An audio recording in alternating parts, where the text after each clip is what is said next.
What's up? Good afternoon mga kamaster. For today's video ay pupunta ako sa 500 show sa Pag-ibig. Yan, isang sakay lang mula sa amin. Dahil na-record ako ng opisina na kumuha ng number dahil kailangan na daw. So ayan, nagpa-xerox ako ng valid ID and then ayun, daming tao.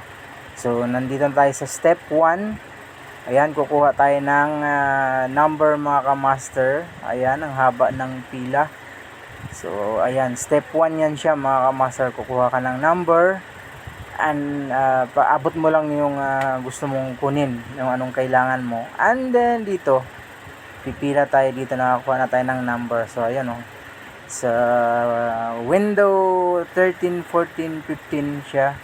So maraming, ang number ko ay M166. Ayan, so medyo ang tinawag pa lang ay nasa 150 mga kamaster. So may 16 pa tayong aantayin. So ayan, mahigit isang oras din akong nag-antay mga kamaster. So ayan, finally nakatapos na tayo, nakuha na natin ang kailangan natin.